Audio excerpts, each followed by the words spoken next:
Oke, Assalamualaikum warahmatullahi wabarakatuh. Selamat sore, Ibu, Bapak, dan teman-teman semua. Selamat datang di agenda Ponpinman kali ini dengan judul Women Entrepreneurship, Stay Relevant and Keep Being Impactful. Dan yang akan menjadi pembicara utama kita hari ini adalah Ibu Dr. Apri Hatiningrum, SPSI MM. Beliau merupakan Acting Dean of PPM School of Management di periode kali ini. Dan beliau akan menyampaikan sharingnya atau pemahamannya tentang bagaimana sih sebetulnya peran perempuan dalam entrepreneur. Ya, next. Sekaligus, saya juga di sini akan berperan sebagai moderator. Perkenalkan, nama saya Dwi Putra Apri. Bapak bisa panggil saya Dwi. Saat ini saya menjabat sebagai manajer platform digital terintegrasi di PPM Management. Meskipun judulnya Women Entrepreneurship, tapi kali ini moderatornya tetap laki-laki and gak ada pengaruhnya gitu ya. Dan semoga yang hadir hari ini juga harapannya sih nggak semuanya perempuan dan nggak semuanya juga laki-laki. Kita mix aja. Yang penting kontennya bisa menyemangati ibu, bapak, dan teman-teman semua. Next. Oh ya, bagi ibu dan bapak sekalian yang belum mengetahui tentang PPM Management, kami memiliki berbagai lini layanan yang telah hadir jauh sebelum hari ini. Dari mulai PPM School of Management, tempatnya Bu Apri berkarir, kemudian pembelajaran Ingria, atau yang mungkin lebih dikenal dengan in-house learning, kemudian riset konsultansi, assessment SDM, publikasi dan seminar, program pelatihan dan sertifikasi, dan terakhir ada program pengembangan eksekutif. Jadi jika Ibu dan Bapak memerlukan dan menginginkan layanan yang terintegrasi di bidang manajemen dan bisnis, nggak ada pilihan lain selain memilih PPM Management. Next. Nah, untuk kali ini, Pojok Pintar Manajemen bulan Februari kali ini, aturan mainnya tetap sama. Dari mulai ketika memaparkan materi, sesi tanya-jawab, dan pemberian feedback. Ketika pemaparan materi dari Ibu Apri nanti, kami mengharapkan Ibu dan Bapak melakukan mute mikrofon dari handphonenya atau dari gadgetnya masing-masing. Dalam mengikuti diskusi, Ibu dan Bapak memiliki prinsip positif dan kolaboratif. Maksudnya kayak gimana? Maksudnya nanti jika ada hal yang ingin ditanyakan dan belum masuk ke sesi tanya-jawab, feel free untuk tuliskan di dalam kolom chat. Nah, ketika tanya-jawab, nanti akan saya pandu Ibu dan Bapak. Ya. Jadi akan ada beberapa sesi pertanyaan, umumnya 1-2 sesi tergantung dengan durasi waktu yang ada nanti. Saya akan persilahkan Ibu dan Bapak untuk memberikan pertanyaan dengan syarat mengangkat fitur raise hand terlebih dahulu, sehingga saya bisa melihat nih mana yang terlebih dahulu mengangkat tangan via fitur raise hand. Kemudian nanti saya akan menyebutkan nama dari penanya yang telah mengacungkan tangannya dengan fitur raise hand. Terakhir, di akhir paparan, Ibu dan Bapak, kami minta kesediaannya untuk memberikan feedback kepada kami terkait dengan penyelenggaraan acara ini dan hal-hal lain terkait dengan Pojok Pintar Manajemen. Next. Nah, tanpa berlama-lama lagi, sebelum saya memberikan layar dan memberikan waktu kepada Ibu Apri, saya ingin memperkenalkan dulu nih, Bu Apri ini sebagai Acting Dean of PPM School of Management. Beliau juga berpengalaman di dalam bidang Business and Social Science, gitu ya. Dan beliau juga menjabat sebagai, lagi-lagi menjabat sebagai Acting Dean of PPM School of Management dengan pendidikan terakhir S3 Manajemen Bisnis di Sekolah Bisnis IPB, dengan predikat lulus sangat memuaskan. Jadi Ibu dan Bapak udah bisa nebak nih, apa yang akan disampaikan oleh Bu Apri hari ini, kayaknya isinya daging semua. So, tanpa berlama-lama, layar dan waktu, saya persilakan untuk Ibu Apri. Silakan Bu Apri. Baik, terima kasih Pak Dwi Putra Apri. Nah, kebetulan namanya juga mirip ya. Apri juga gitu ya. Kalau saya Apri Hatiningrum, kalau Pak Dwi Putra Apri. Jadi sebetulnya duo Apri ya. Ya mirip-mirip dulu Sinta Jojo lah ya. Oke, terima kasih Pak Dwi. Nah, tadi perkenalannya sudah hangat ya dari Pak Dwi. Izin saya menyampaikan selamat sore Ibu dan Bapak, kawan-kawan Pojok Pintar Manajemen yang hari ini sudah berkenan hadir memenuhi undangan dari PPM Management. Nah, izin saya perkenalkan, tadi nama saya Ibu Apri, saya di Sekolah Tinggi Manajemen diamanahi ya sebagai PLT Ketua atau Acting Dean ya dari PPM School of Management. Nah, selain saya juga sebagai ketua di sekolah tinggi, saya juga merangkap sebagai wakil ketua 1 yang membidangi akademik ya di PPM School. Jadi PPM Management itu selain jasa integrated management, ada konsultansi, assessment ya, ada juga training gitu ya. Kami juga ada unit yaitu sekolah ya, sekolah tinggi manajemen. Nah, dari institusi sekolah tinggi manajemen ini, alhamdulillah secara institusi kami sudah memperoleh akreditasi unggul dari BAN PT. Ya, Bapak Ibu. Jadi silakan Bapak Ibu jika ingin menyekolahkan putra-putrinya ataupun ingin mendalami ilmu manajemen dan akuntansi, bisa manfaatkan atau menjadi keluarga besar dari Sekolah Tinggi Manajemen PPM.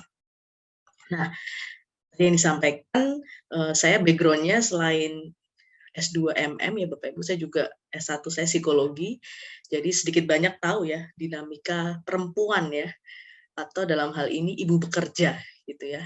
Kayak gimana sih ibu bekerja itu kalau punya keinginan berbisnis? Kira-kira mungkin nggak? Kira-kira suatu hal yang ideal nggak? Jangan-jangan nanti keluarganya terkorbankan, jangan-jangan karirnya terkorbankan. Gitu. Nah, kalau saya sendiri memang merasa itu mitos ya Bapak Ibu ya. Kalau wanita itu ada batas-batas. Nah, itu mungkin zaman sebelum Ibu Raden Ajeng Kartini dulu gitu ya. Nah, semenjak kebangkitan perempuan di masa Ibu Raden Ajeng Kartini, kita jadi tahu ya bahwa kita saling mendukung ya satu sama lain, baik wanita dan pria. Baik itu dalam peran ganda sebagai wanita bekerja dan juga mungkin dalam konteks wanita berbisnis gitu. Jadi equal gitu ya Bapak Ibu, dan bisa saling dukung. Nah, kalau terkait bisnis, saya punya usaha selain jadi dosen ya. Dosen kan profesi. Kalau usaha itu juga profesi sih ya. Saya ada ketertarikan di bidang agrobisnis gitu ya. Dan akhirnya saya main di pertanian ya, di jamur gitu Bapak Ibu. Jadi saya punya lahan gitu ya untuk dikembangkan jadi usaha budidaya jamur bersama teman-teman gitu ya. Jadi memang nggak sendiri, ada plasmanya gitu ya. Nah, S3 saya di Doktor IPB, di Sekolah Bisnis IPB. Nah, ini aktivitas saya hari-hari selain jadi dosen, saya suka jadi mentor bisnis mahasiswa ya Bapak Ibu. Ini saya cerita bisnisnya mahasiswa saya nih ya. Ada yang bergerak di bidang kuliner ya, diantaranya menjual makanan ya. Ini smoked beef tapi dimasak dengan cara khas Amerika gitu ya, yaitu dengan slow smoke ya. Kalau sekarang ada istilah daging yang dikeringkan gitu ya. Nah, kalau dia ini justru yang slow smoke ya. Jadi masaknya dengan kayu gitu ya, dengan tingkat kepanasan tertentu dan rasanya jadi masuk ya aroma kayu bakarnya itu. Nah, tapi dengan cita rasa Indonesia, keunikannya itu. Lalu ada juga saya membimbing mahasiswa ini S2 ya, S2 di PPM. Dia punya usaha Dedi Super Clean ya, atau usaha jasa bersih-bersih rumah ya, apartemen, kantor ya. Intinya one stop service buat bersih-bersih rumah gitu. Jadi dinamakan Dedi Super Clean. Dia resign dari aktivitas profesionalnya di bank ya, jadi pebisnis full time gitu ya. Nah, namanya Eka. Nah, ini saya juga salut sama dia karena dia jatuh bangun ya, dari mulanya cuman manajer bank gitu ya, tapi dia bergerak merasa bahwa wah saya harusnya bisa lebih dari hanya profesional nih.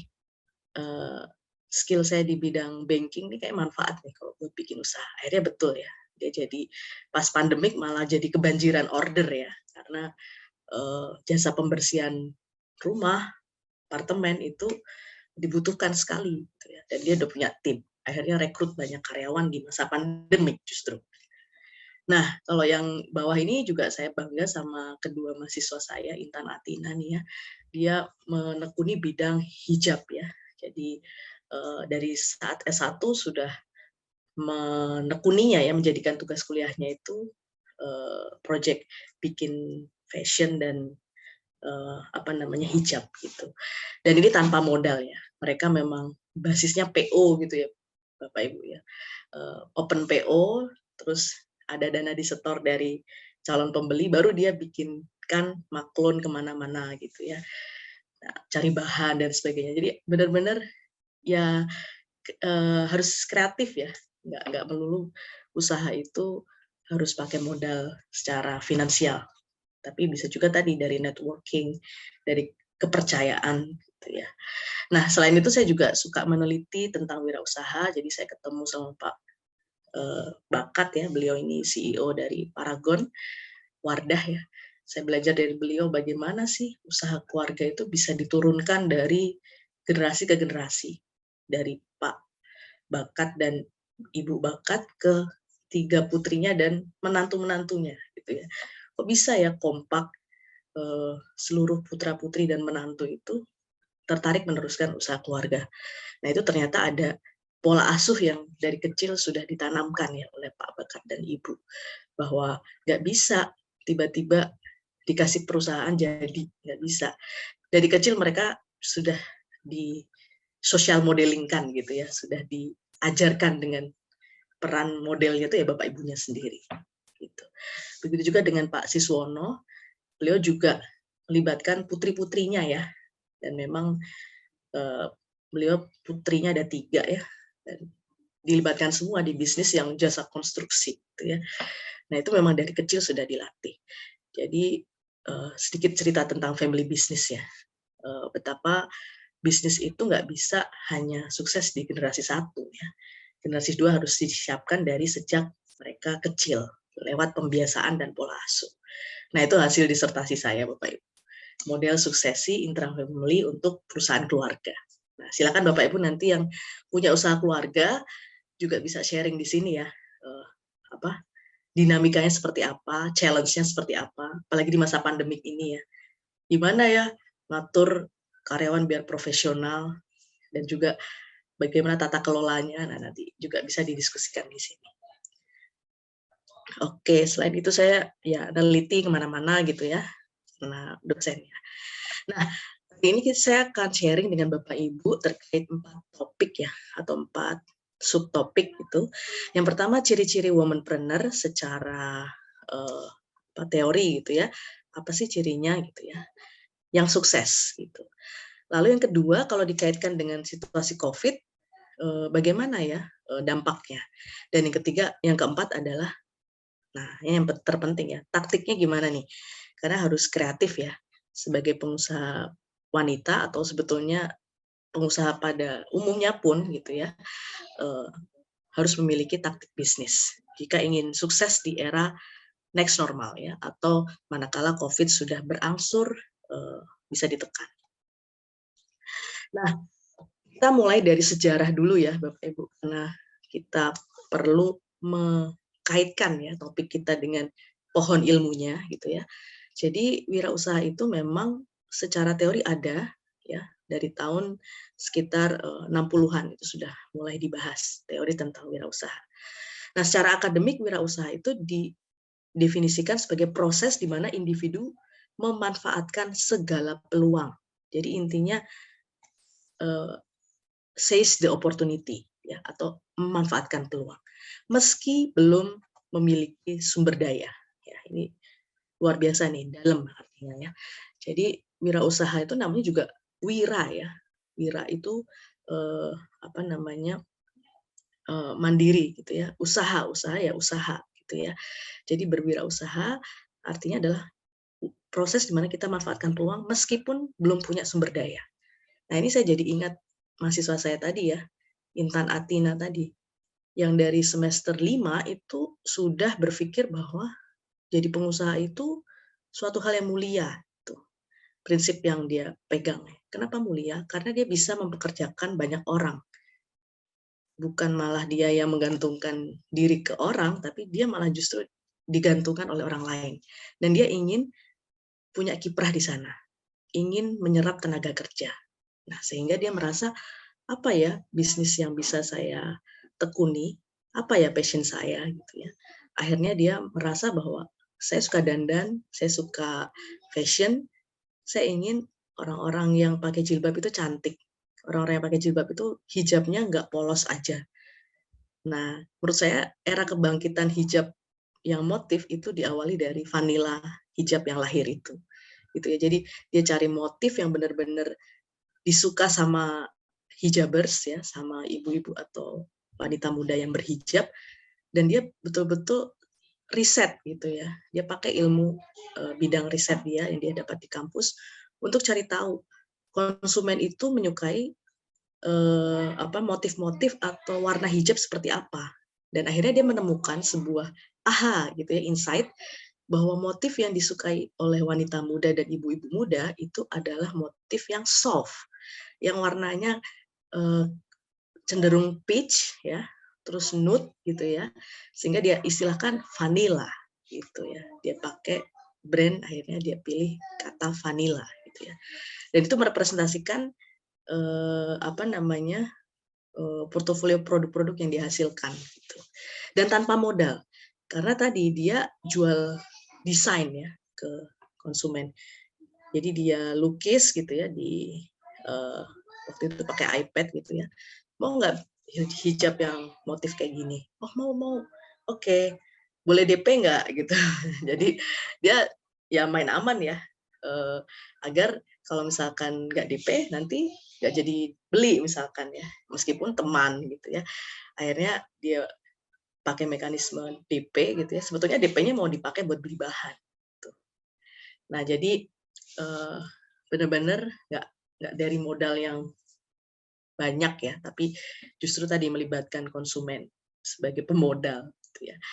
Nah, lalu kita bergeser ke pemahaman lain ya, dari sisi investor atau modal ventura, mengartikan bahwa wirausaha itu adalah seni mengubah ide menjadi usaha. Jadi kalau cuma jadi ide, wah semua orang juga bisa gitu ya. Wah idenya mau bikin pesawat ulang-alik, ya semua orang juga tahu, semua orang bisa gitu ya.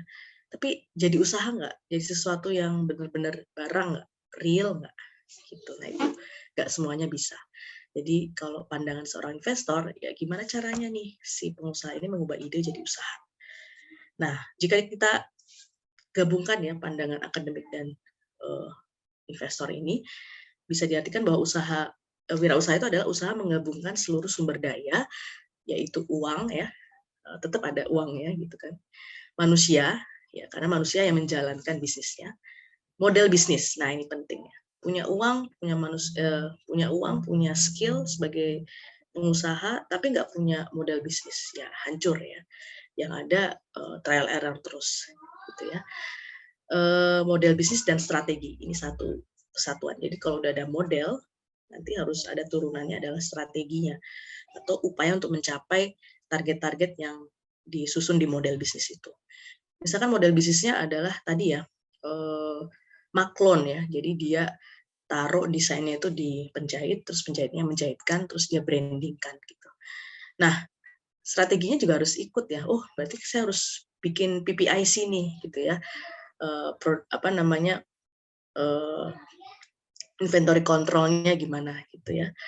Purchasing-nya gimana, nyiapin bahannya gimana, terus nanti produksinya berapa lama, terus nanti sampai di packaging, sampai branding, sampai ke pasar berapa lama, kan itu it's all about strategy gitu ya.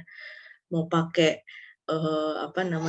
strategi harga rendah atau cost leadership, atau mau pakai diferensiasi, nah itu kan juga strategi gitu ya.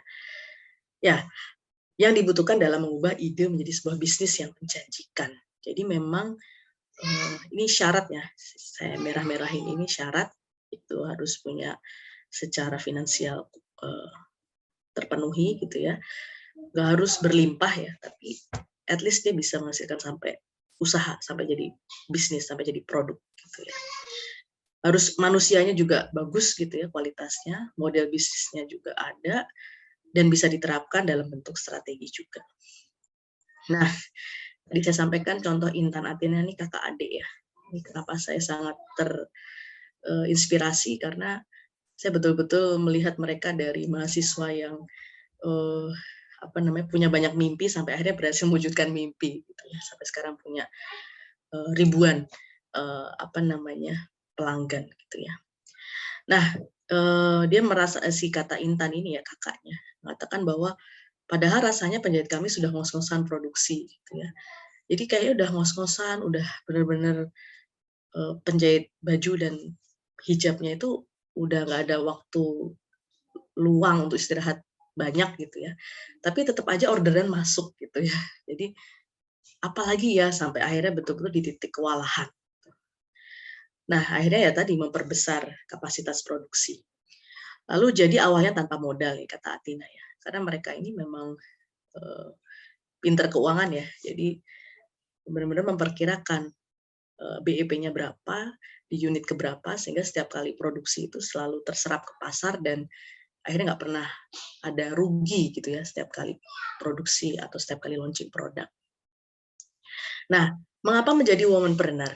Nah, menurut riset dari Behringer ya tentu ingin jadi bos ya, be the own boss. Kita pengen jadi bos bagi diri sendiri. Terus kita juga pasti pengen cuan gitu ya, keuntungan finansial. Dan kadang memang orang menjadi womanpreneur atau pengusaha wanita gitu ya, itu ingin men-challenge ide untuk jadi sebuah usaha. Jadi ingin mencetuskan ide jadi usaha. Itu juga alasan beberapa menjadi womanpreneur. Kalau kita klik ciri-ciri ya, nah coba mungkin Bapak Ibu bisa resapi ya, apakah karakter entrepreneur ini sudah ada dalam diri kita. Yang pertama, kita perlu ya fokus pada produk dan customer. Jadi kita tahu produk kita itu keunggulannya apa, gitu ya, bisa mengatasi masalah apa di diri konsumen, bisa memberi nilai tambahan manfaat apa buat konsumen gitu. Nah, kita harus benar-benar fokus ke sana. Dan kita harus matchingkan ya, apakah itu betul-betul yang diharapkan sama konsumen. Apakah produk kita itu release the pain of the customer gitu ya, and adding gain gitu ya, menambahkan manfaat di mata customer gitu ya. Jangan sampai kita nggak relevan ya, produk yang kita tawarkan itu nggak relevan sehingga dianggap nggak menarik dan ditinggalkan akhirnya sama customer gitu ya. Seperti halnya tadi Intan Athena tadi ya, dia mendesain jilbabnya serelevan mungkin dengan konsumennya. Jadi dia sangat-sangat engage ya dengan customernya, sehingga dia bisa saja dapat desain itu justru dari sister-sister yang jadi reseller dia, gitu ya. Butuh apa sih kalian kalau hijab? Apa sih yang jadi pain kalian? Oh, kalau hijab itu kenapa nggak nyerap keringet ya? Kok ada yang bahannya glowing tapi jadi nggak nyaman? Akhirnya oh berarti bahan harus yang menyerap jika ada keringat gitu ya, atau harus yang enak di kulit wajah gitu. Jadi betul-betul meriset dengan gitu ya, para konsumen. Terus yang kedua adalah cakap dalam eksekusi ya, jangan sampai konsep aja tapi nggak jago juga eksekusi sesuatu gitu. Jadi harus walk the talk ya. Kita mau ini ya lakukan gitu. Jangan cuman pengen deh kayak usaha jamur saya ya. Lagi pandemi kemarin benar-benar gagal panen gitu ya. Wah, aduh, ya udah deh, ganti aja deh usaha yang lain. Nah, itu kan jadi eksekusinya kurang ya. Seharusnya apalagi nih? Harusnya ada mitigasinya nih biar nggak gagal panen. Nah, lalu juga tahan banting kalau gagal ya. Ini juga ciri pengusaha sukses. Nah, berikutnya adalah passion for the business. Cari bisnis yang memang passion ya. Passion itu kan gabungan dari minat dan bakat gitu ya. Jadi minat itu yang kita mau ya, bakat itu yang kita mampu. Jadi coba cari irisan atau yang betul-betul kita mau dan kita mampu. Dan itu akan jadi bisnis kita yang sukses ya. Ini berdasarkan teori. Nah, ini saya cerita tadi ya, ini desain bajunya dijual dengan online oleh adik-adik kita ini. Dan melalui Instagram yang followernya sangat banyak. Lalu ada juga yang bisnis wanita itu yang terkait fashion ya. Ini murid saya namanya Alica. Dia suka dandan dan akhirnya bisnisnya salon gitu ya. Nah, salonnya ini memang bukan yang dia mulai dari nol banget ya, dia lanjutkan dari orang tuanya.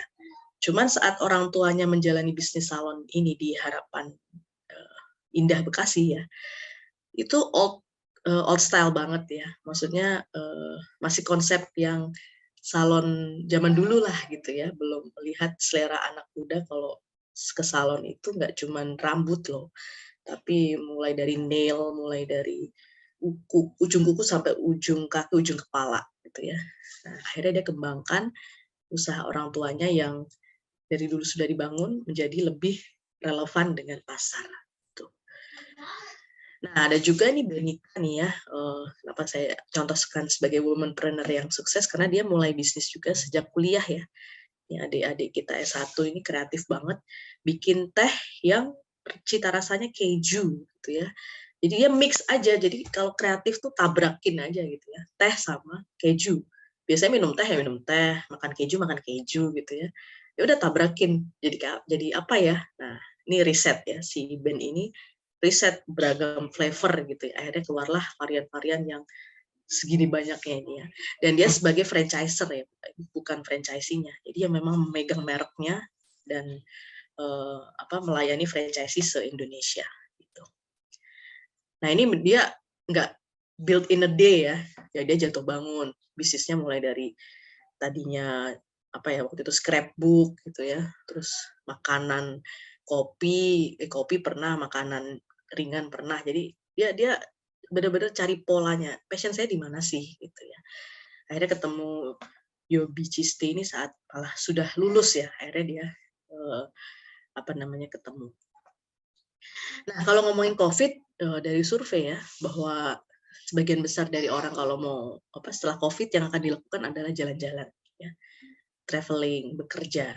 Nah, dari data ini sebagai pengusaha kita bisa tangkap ya, kira-kira kebutuhan masyarakat kalau PPKM-nya turun gitu ya, itu apa? Sehingga kita sediakan jasa yang relevan atau produk yang relevan dengan pasar di mana kondisi itu sedang terjadi. Nah, jadi kita tangkap tuh hasil-hasil riset seperti ini sebagai input ya untuk bisnis. Nah, kalau kehidupan go virtual saya rasa ini sudah kita yakini ada ya, bahwa ibadah virtual, homeschooling online, telemedicine, cloud lifestyle ya, Zoom generation. Ya, Zoom udah jadi kata kerja ya Bapak Ibu ya. Mau nge-Zoom nggak gitu ya? Kalau dulu nge-Google aja gitu, sekarang udah nge-Zoom. Terus flexible working hour ya, udah nggak lagi 9 to 5, tapi malah 3 to 1 gitu ya. Jadi WFH tuh work full hour gitu ya jadinya. Nah, ada juga virtual social activities ya. Jadi senam online, gym online, zumba online juga online. Jadi virtual experience is the next big things. Nah, kalau kita pengusaha harus bisa menangkap itu ya. Akhirnya banyak artis kan ya yang konser-konser online dan itu betul-betul bisa relevan ya dengan kondisi dan pasar. Nah, dengan COVID kita juga harus melihat perubahan masyarakat. Masyarakatnya jadi semakin empatik ya. Jadi kita semakin religius, berdoa terus agar sehat dan sebagainya, itu lebih sering mungkin kita lakukan dibanding mungkin sebelum ada COVID. Lalu juga the rise of solidarity ya. Jadi kita misalkan ada tetangga yang lagi isoman, kita berbondong-bondong kasih bantuan gitu ya. Itu jadi suatu hal yang semakin sering kita budayakan gitu ya. Terus juga parenting ya. Parenting juga perilaku masyarakat udah lagi nggak drone parenting ya, tapi udah positive parenting. Drone itu kan dari jauh kita pantau gitu ya. Kalau sekarang mau jauh gimana orang setiap hari ketemu anak gitu ya, karena semuanya WFH, SFH gitu ya. Akhirnya ya positive parenting, kita pahamkan mereka bahwa nak, kalau belajar itu udah saatnya online gitu ya, nggak bisa kamu harus ketemu bu guru baru belajar. Ini namanya belajar sama ya, bukan Zooman aja, ini belajar. Terus nak, kamu bisa tanya lewat Google, lewat mana aja gitu ya, nggak harus dari guru. Jadi sumber sources-nya itu udah benar-benar luar biasa sekarang ini. Dan kita perlu pahamkan itu ke anak-anak. Dan harus tahu bahwa ini benar, ini salah gitu ya. Kita tetap harus jelaskan. Nah, jadi kalau ditanya orang Indonesia takut COVID nggak? 80% jawab iya gitu ya. Buktinya ya kita masih mengikuti anjuran pemerintah ya, pakai masker, jaga jarak dan sebagainya. Itu bukti bahwa kita sebetulnya ya tidak ingin terpapar, gitu ya. Nah, jadi perilaku seperti itu kita bisa tangkap ya sebagai pengusaha, produk apa yang bisa relevan dengan perilaku mereka itu. Nah, sehingga virus corona memang betul-betul mendisrupsi ya hidup kita. Nah, dampaknya pelaku usaha gimana? Memang beberapa pelaku usaha dari survei itu memilih untuk mengurangi jam kerja karyawan gitu ya, dibanding alih-alih merumahkan, membayar sebagian atau akhirnya tidak dibayar sama sekali. Itu bukan jadi pilihan, lebih baik dikurangi gitu ya. Nah, ini sektor yang dampak paling tinggi, saya rasa ini juga kita sepakat ya. Sektor akomodasi, makan minum, transportasi, pergudangan ini menjadi sektor yang paling terdampak. Nah, kita juga survei di ini ya, Invenco mengatakan bahwa sekitar 19% itu dulu waktu awal COVID ya ditanya, usaha bakal jalan berapa lama? Oh, dijawab maksimal 3 bulan nih. Tapi ternyata ya kita bisa belajar ya, adaptasi perilaku baru, usaha bisa tetap jalan meskipun ya beberapa harus tutup. Nah, ini ada beberapa yang saya rasa kita perlu resapi ya, bahwa we cannot control the wind ya, but we can adjust the sails. Jadi ya nggak bisa kita mengontrol COVID gitu ya, COVID-nya diapain gitu, redam, tapi kita harusnya adjust, kita adaptasi gitu ya. Bisnis kita terdampak COVID, tapi apa adjustment-nya gitu ya, apa adaptasinya, apa modifikasinya. Jadi kita adjust aja sales-nya, sale ya, layarnya. Nah, ini beberapa praktik yang saya pikir bisa jadi contoh ya, bahwa we have to adjust the sales ya, yaitu dengan apa? Misalkan menciptakan produk yang relevan tadi ya. Nah, misalkan saat COVID butuh apa sih untuk stay healthy? Oh, teh.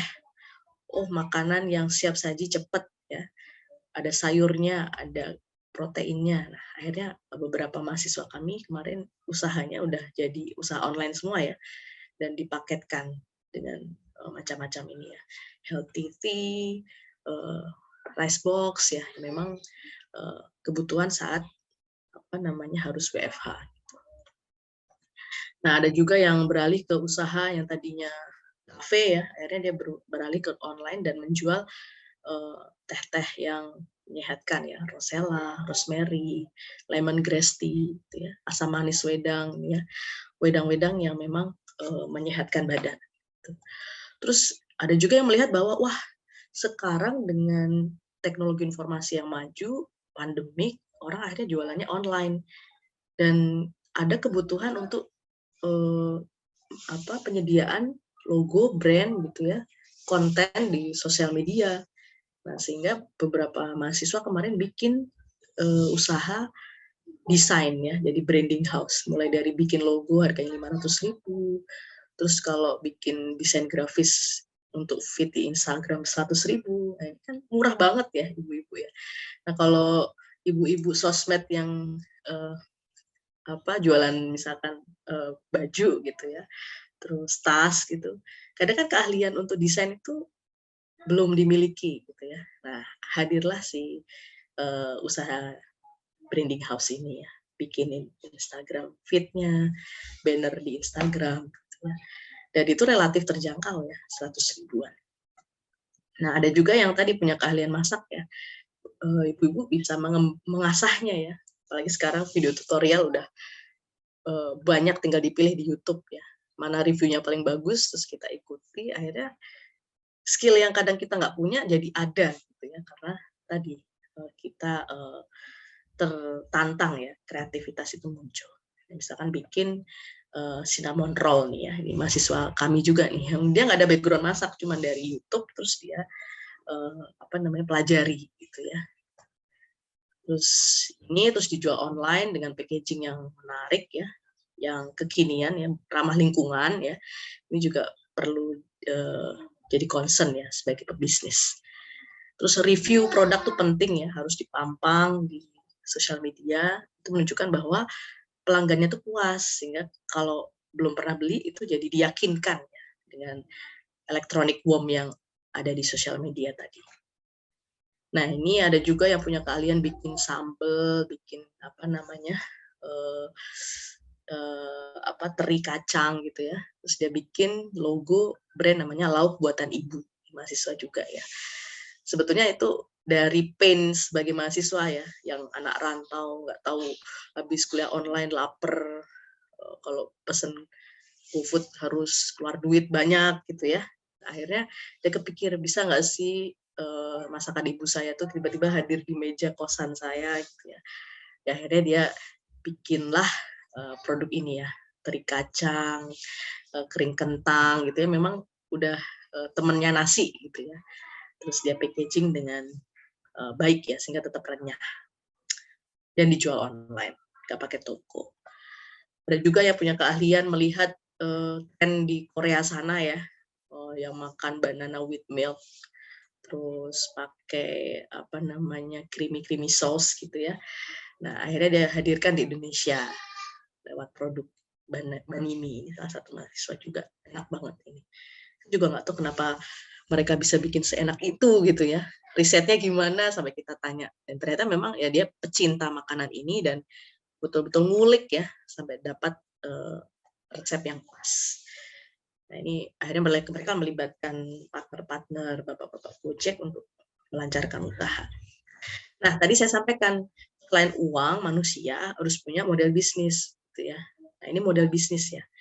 Dalam teorinya atau dalam konsepnya Osterwalder and Pickner tahun 2010, bisnis model kanvas ini paling solutif buat usaha baru. Karena dengan satu kanvas kita bisa petakan 9 elemen gitu ya. Mulai dari elemen yang terkait pasar gitu ya, ada value proposition, customer relationship channel, customer segment, revenue stream, ini terkait sama pelanggan kita, sama pasar kita. Tapi kalau yang back end proses, nah ini terkait dengan proses produksi kita ya. Aktivitas kunci apa, resource kunci apa, lalu partner kunci yang mana yang perlu kita libatkan sehingga akan keluar biaya apa. Nah, dengan punya model bisnis yang firm ya, yang detail dan baik, yang alignment-nya antar elemen itu dapat, nah nanti bisa peluang suksesnya lebih besar. Nah, kalau bisnis sudah berjalan, biasanya kita akan verifikasi apakah manfaat yang kita berikan itu match antara produk yang kita tawarkan dengan yang diharapkan sama customer, sehingga ada kanvas kedua yang saya sarankan Bapak Ibu nanti juga pakai adalah value proposition canvas ya, karena itu bisa meredefinisi ya, kira-kira manfaat yang kita tawarkan tuh betul-betul memberikan gain nggak sih, gain creators nggak sih, dan juga jadi pain relievers nggak sih, jangan-jangan enggak ya, nggak fit sama yang diharapkan sama si customer ini, gain sama pain-nya customer nggak relate atau nggak fit, nggak relevan dengan produk yang kita tawarkan gitu. Nah sekarang kita masuk ke taktik bisnis ya. Nah, bisnis ini gimana ya biar bisnis kita itu survive booming di pandemik. Nah, ini saya mensarikan ada beberapa. Yang pertama adalah kita harus jeli melihat peluang. Tadi ya, kan entrepreneur itu ada peluang hajar gitu ya. Ada masalah jadi duit gitu ya. Masalah itu kan berarti butuh solusi. Nah, siapa yang bisa menghasilkan solusi, dialah yang menang gitu ya. Saya dulu punya usaha namanya sekolah bisnis untuk anak gitu ya. Nah, saya melihat bahwa kenapa sekolah atau kursus bisnis itu penting buat anak. Anak-anak tuh nggak cukup dibekali sama skill-skill yang matematika, bahasa Inggris, elektronik, robotik gitu ya. Tapi sebetulnya kita perlu wacanakan bahwa jadi pebisnis itu bisa dipelajari dari usia muda, usia sekolah. Akhirnya saya jualan kursus bisnis buat anak-anak di SD, SMP, SMA di Jakarta. Dan sambutannya bagus ya Bapak Ibu. Orang tua jadi, wah belum pernah ada nih kursus bisnis atau ekskul bisnis. Gitu. Nah akhirnya ya tadi ya, dari masalah jadi peluang. Gitu. Nah di masa pandemi kita juga perlu memikirkan adanya diversifikasi usaha atau beralih usaha kalau memang produk atau jasa kita itu sudah nggak relevan ya dengan situasi saat ini. Nah kita perlu pantau perubahan sentimen dan perilaku konsumen tadi ya. Misalkan kita riset terus di Google ya, what 10 thing most people will do after COVID. Nah itu keluar. Nah itu kita bisa dengan analytics ya, bisa memetakan usaha apa yang akan booming for the next phase gitu ya. Nah, berikutnya selain kita jeli melihat peluang, kita juga antisipasi dampak operasional apa yang bakal terjadi ya. Manakala COVID masih terus-terus seperti ini, kita nggak bisa fully open di toko gitu ya. Nah, kita harus jaga ekspektasi pelanggan. Jangan sampai udah jam operasional berkurang, pelanggan jadi nggak merasa puas karena ternyata kualitas layanannya turun gitu ya. Kita perlu antisipasi juga. Nah, berikutnya kita perlu pinter-pinter nih ya, karena COVID kan demand-nya turun misalkan ya, terkait barang-barang tertentu misalkan. Jasa training misalkan ya, itu kan orang lebih senang training offline. Nah, kalau training online akhirnya nggak semua orang ingin convert ke sana gitu ya, atau hanya tipikal konsumen tertentu yang mau convert ke sana. Sehingga kita perlu optimalkan anggaran pemasarannya harus yang efisien, efektif kayak gimana ya impactful. Nah, berikutnya saya sarankan juga go online ya, manfaatkan media digital. Lalu kita harus bangun percakapan yang intens dengan pelanggan. Dan kita harus menunjukkan kepedulian bahwa kita itu usahanya mengadaptasi kebiasaan baru gitu ya. Jadi nggak out of context gitu ya. Nah, masih ada waktu nggak Pak Dwi? Kayaknya 2 menit lagi, Bu. Waduh, oke. Berarti nggak kerasa saya ngomong kayak 2 SKS ini sebenarnya. Oke. I'll make it fast ya. Nah, misalkan data, kita lihat data itu harus tahu ya mau dipakai buat apa. Oh, mau buat ngukur kinerja bisnis gitu ya. Ngitung projected sales gitu. Terus kita prediksikan ya COVID ini bakal bener kurva ketiga nggak ya? Nah, itu juga perlu ada prediksi ke sana Bapak Ibu ya. Di titik mana sih akan terjadi kurva ketiga misalkan. Ini kita sebagai pengusaha harus analytics juga ya, manfaatkan data. Terus ekspektasi konsumen ya, misalkan fashion apa sih kalau pandemik ini yang dibutuhkan. Terus pesaing pasar industri udah nambah nggak, berkurang nggak gitu ya. Nah, sentimen-sentimen pasar perlu kita juga cari. Nah, caranya nih Bapak Ibu ya, karena kita pebisnis kita harus melek sama teknologi kan. Nah, tools social listening kita perlu gunakan ya. Pakai sosmed tuh kita baca semua perilaku konsumen di sosmed. Terus kita bercakap-cakap sama CS kita ya, tim penjualan kita, cari pain gain mereka tuh apa gitu ya. Yang sering dikeluhkan sama calon pelanggan tuh apa. Jadi karena mereka garda depan kita ya. Jadi jangan nggak dimanfaatkan nih CS. Nah, atau bisa kita pakai jasa Martech ya, ini lagi happening nih. Marketing teknologi ya. Jadi aplikasi ini membantu kita menganalisis perilaku konsumen dengan baik. Ini macam-macam. Nah, bisa juga kalau kita udah sering ngulik Google, pakai Google Analytics ya. Kita cari keywords paling sering muncul di Google ya, misalkan tie-dye, Strava, ini awal-awal pandemi kan muncul ya. Jadi kita bisa tahu orang tuh fashionnya yang ke arah bebas gitu ya, tie-dye kan gitu ya, yang lebih ke natural, alam. Oh, mereka concern sama kesehatan sehingga pakai Strava gitu ya. Jadi produk turunannya bisa kita bayangkan akan jadi apa yang bisa kita tawarkan. Nah, ini contohnya hotel aja move on ya, jadi tempat isoman. Terus juga airlines jadi tempat restoran. Kita juga harus punya pandangan ke sana gitu ya. Permen, jahe yang tadinya cuma wedang gitu ya. Terus alat penyangga HP buat online gitu ya. Makanan yang di frozen gitu. Nah, antisipasi dampak operasional misalkan karena rantai pasok terganggu, produk nggak tersedia pasti gitu ya. Kita harus jaga ekspektasi pelanggan. Kita tinjau ulang aturan kita ya. Misalkan dengan memperpanjang termin pembayaran itu juga menurut saya ideal ya, atau solutif di masa sekarang. Karena memang sama-sama terdampak ya, konsumen terdampak, kita juga. Nah, pesan proaktif ini juga perlu kita dengung-dengungkan ya. Jadi pertanyaan sering ditanyakan kita selalu jawab responsif di sosial media. Oke, terus optimalkan anggaran pemasaran ya dengan SEO yang baik, konten yang relate ya, sosial media yang aktif dan relevan, video. Nah, ini pakai podcast ya Bapak Ibu, karena sekarang dari datanya 87% marketers itu memang sukses menggunakan video karena impactful ya, dengan konsep storytelling. Jadi konsumen tuh suka ya lihat yang moving gitu kan ya, dan ada ceritanya. Misalkan kisah sukses yang kita populerkan gitu ya. Nah itu bisa. Email marketing juga sangat efisien dan murah ya, bisa dimanfaatkan. Berikutnya, nah ini ada salah satu video ya. Bentar, saya belum share sound ya, sebentar.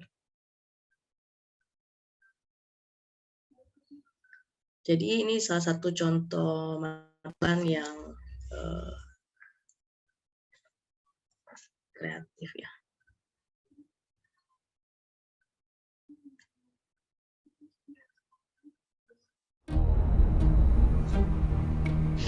I've had my ups and downs, my fair share of bumpy roads and heavy winds. That's what made me what I am today. Now I stand here before you. What you see is a body crafted to perfection, a pair of legs engineered to defy the laws of physics, and a mindset to master the most epic of splits.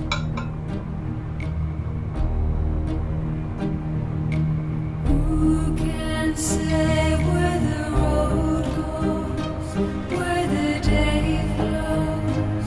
Only time.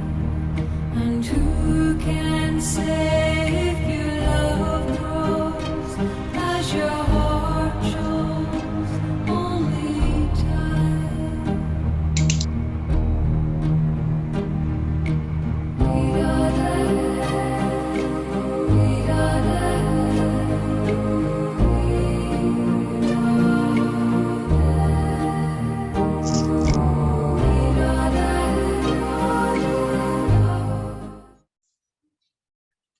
Oke. Jadi tadi ya video Pandem tadi mengilustrasikan bahwa promosi harus yang kreatif ya. Split is the symbol of perfection. Gitu ya. Oke. Nah ada juga komunikasi yang kreatif seperti ini ya. Kita sering lihat ya di baliho-baliho jalanan ya. Please help orang hilang. Anak tersebut bernama bla bla bla. Nah, jika kamu belum bisa baca, berarti kamu harus ikut kursus gitu ya, kursus bahasa Jepang gitu. Terus budayakan malas mencuci di rumah karena mencuci adalah tugas kami. Terus sampaikan pesannya. Dukung saya nyalon. Nah, terus di bawahnya ditempelin sama Gojek, ke salon terdekat cuma 7.000 gitu ya. Jadi buatlah promosi yang unik agar viral ya, dan itu jadi publisitas gratis atau earn media ya istilahnya kalau di digital marketing. Nah, berikutnya go online. Kalau kita bisa membuat sesuatu online itu jadi efektif efisien ya, karena kita bisa punya pasar global ya, lintas negara, bisa 24 jam, bisa hemat biaya, terus kita jadi nggak perlu ada inventory ya, minim gitu ya, karena yang dipesan itu yang kita sediakan gitu ya, real time. Lalu targeted market ya, jadi memang orang-orang yang memang kita tahu perilakunya dan bisa bekerja dari mana saja. Nah, pastikan kapasitas cukup dan kalau kita gunakan website, mobile apps ya harus yang mobile friendly ya. Yang ini Pak Dwi ini jagonya nih ya. Sebagai manajer platform PPM, responsive web design. Nah, jadi jangan sampai waduh perlu scroll, zoom in, zoom out gitu ya, itu udah failed ya. Nah, pesan juga bahwa website harus update, meeting harus reguler, gunakan webinar sebagai salah satu cara untuk sosialisasi. Nah, sosmed juga harus yang kontennya menarik ya. Gunakan video marketing dan manfaatkan teknologi digital seperti AI. Yep. Oke. Bu, saya pikir itu dulu ya. Gitu karena ternyata waktunya. selain habis waktunya juga ternyata memang kayaknya teman-teman atau seluruh peserta juga ada nggak sabar nih untuk tanya jawab dengan Bu Apri. Maybe nanti ada yang menyinggung terkait dengan teknologi juga, dan itu bisa dibahas berikutnya. Nah, Ibu Bapak, ya untuk itu kami persilahkan kepada Ibu dan Bapak sekalian untuk memberikan pertanyaan atau memberikan komentar terkait dengan sesi Ibu Apri kali ini. Ya boleh Ibu dan Bapak menggunakan fitur raise hand terlebih dahulu untuk agar kami bisa memilih siapa yang bisa bertanya terlebih dahulu. Silakan mungkin Ibu dan Bapak boleh menggunakan fitur raise hand terlebih dahulu untuk bertanya kepada Bu Apri.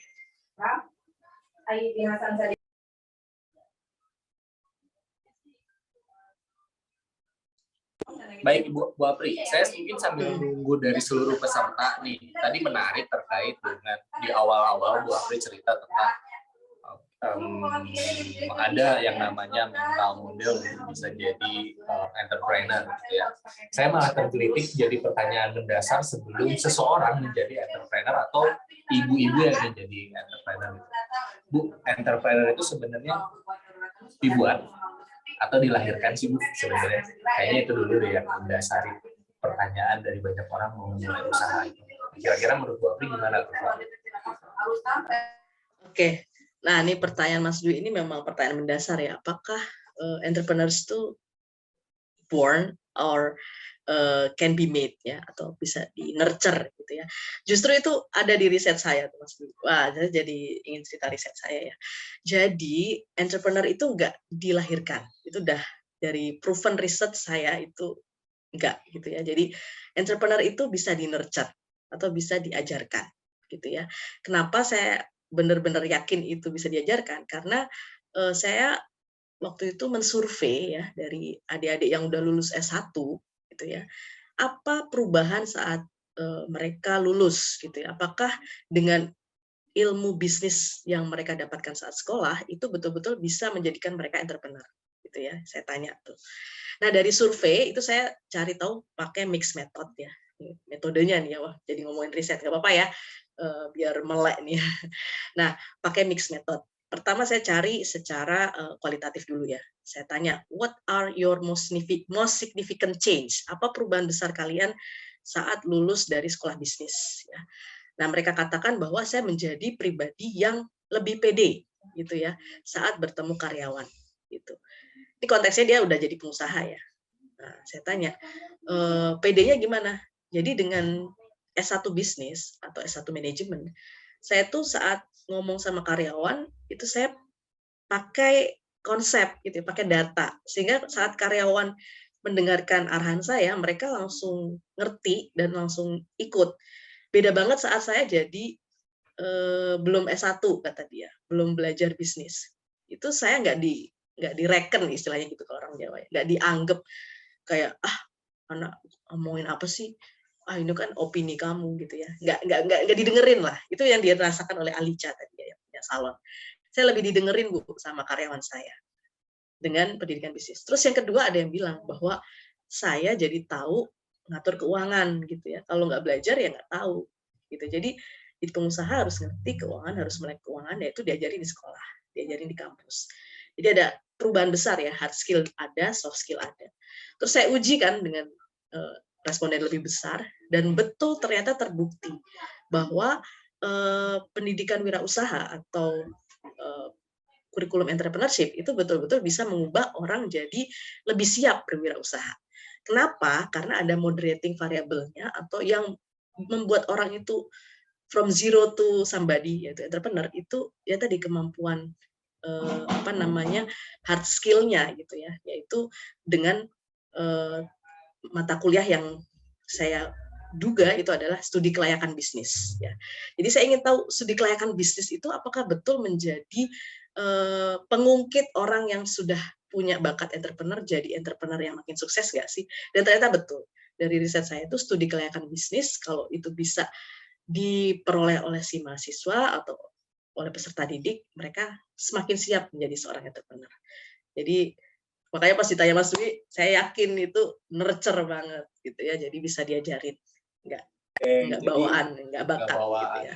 Emang itu selalu jadi mitos yang besar sih kalau untuk mulai diskusi tentang entrepreneur, dan kayaknya never ending mitos. Tapi karena tadi ada riset udah terpatahkan sebenarnya. Ya itu bisa bukan dilahirkan, tapi dibentuk karena proses ya, itu belajar, itu observasi dan lain sebagainya. Bu Apri, saya sudah melihat ada peserta yang raise hand.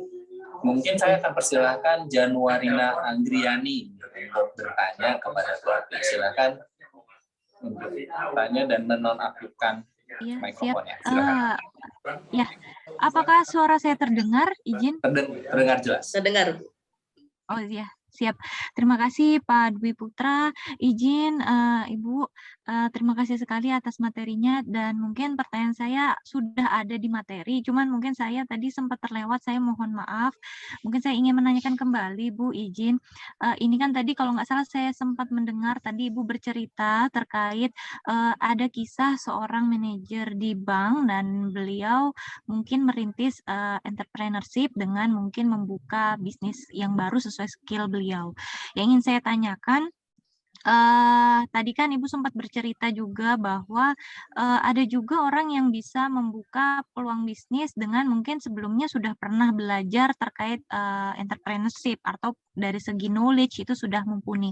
Izin Bu, untuk tipsnya seperti kami misalkan kami punya pekerjaan gitu, tapi kami cuma ingin sambil gitu. Artinya tidak full time gitu, jadi part time atau apa, tapi memulai bisnis gitu. Apakah ada kiat-kiat nggak Bu? Misalkan tadi memang secara background tidak pernah punya background di bidang bisnis, tapi kita mau belajar nih, belajar mungkin part time, weekend kita sering ikut seminar atau apa yang memang untuk memotivasi dan mungkin saya yakin sih karena pernah keluarga saya juga mungkin bisnis sih, tapi mungkin lebih kecil skupnya karena mungkin dari segi knowledge, kemampuan digital dan lain sebagainya kurang mumpuni. Tapi saya lihat memang kemampuan praktis atau kondisi dia sering mengalami jatuh bangunnya itu membentuk karakternya. Jadi kalau ada nggak Bu tipsnya? Kalau kita bisa ingin sukses kan pasti kita belajar dari pengalaman orang. Kalau orang bisa sukses dalam 10 tahun, tapi kan kalau misalkan kita belajar, kita bisa shortcut gitu. Nah itu apakah ada tipsnya Bu seperti itu? Terus kedua, bagaimana kita bisa tetap strong mentality untuk tetap konsisten untuk membangun bisnis karena bisnis ini susah ya Bu, maksudnya nggak mungkin kita mulai langsung boom gitu, nggak mungkin gitu. Jadi perlu step-step supaya kita tetap termotivasi, terus tetap bisa manajemen time itu paling dibutuhkan juga. Mungkin demikian Bu dari saya. Terima kasih Bu Januari ya untuk pertanyaannya. Ini jawabannya saya tunggu. Gimana sih kalau mau mulai bisnis tapi orangnya kerja gitu? Kita semua kerja tapi mau starting the business. Oke, nah betul ini juga sebetulnya I'm doing it ya. Jadi itu challenging sih Bu Januari. Nah, jadi pertanyaan pertama, bagaimana memulai gitu ya manakala full time kita sebagai full time profesional di kantor gitu ya. Nah saya contohkan mungkin yang kasusnya Eka tadi ya. Dia memang manajer bank, ya bank swasta. Tapi dia sudah pada tahap pengen tantangan lebih gitu ya. Dia pada tahap ingin challenge lebih dari yang dia tekuni saat ini. Jadi memang secara passion dia udah mulai beralih gitu ya. Sehingga dia betul-betul pindah kuadran gitu ya. Jadi fully pengusaha. Jadi dia resign. Tapi sebelum dia resign, dia awali dengan tadi ya in the middle. Jadi katak gitu ya, hidup di dua alam. Ya pagi ngantor, sore dia pegang HP buat jadi sista-sista. Bayangin, bapak-bapak nih ya, dia cowok tuh ya, bahkan dia suka bodybuilder gitu ya. Tapi pas sampai di rumah dia pegang HP, itu dia ngelola akun She Love Shop. Saya sampai follow akunnya. Itu betul-betul sebelum Shopee ada. Saya sampai mikir, coba kamu terusin jadi Shopee kamu gitu ya. Nah jadi waktu di 2011 itu karena dia mahasiswa bimbingan saya, dia bikin platform ya, mobile app She Love Shop gitu ya. Terus itu benar-benar dia menjalani peran sebagai sister gitu ya. Sampai dipanggilnya, sis, baju ini ada nggak sis gitu ya. Terus saya bilang, Eka, ini kamu punya berapa ini staff? Sis itu kan saya Bu. Yang disebut sis itu adalah saya sendiri. Jadi ya itu dia awalnya nggak langsung pindah kuadran ya, jalani di dua alam tadi. Tapi dia betul-betul profesional ya kerja tetap kerja, nggak pegang HP gitu ya buat jualan gitu ya. Pas di rumah baru dia pegang HP-nya. Tapi dia pakai asisten juga gitu ya. Jadi kalau office hour-nya tuh asistennya pagi, dia malam gitu ya. Jadi dia kontrol terus. Sampai akhirnya dia merasa, wah udah cukup nih tabungan saya buat buka usaha gitu ya. Akhirnya dia betul-betul ya pindah kuadran gitu ya. Akhirnya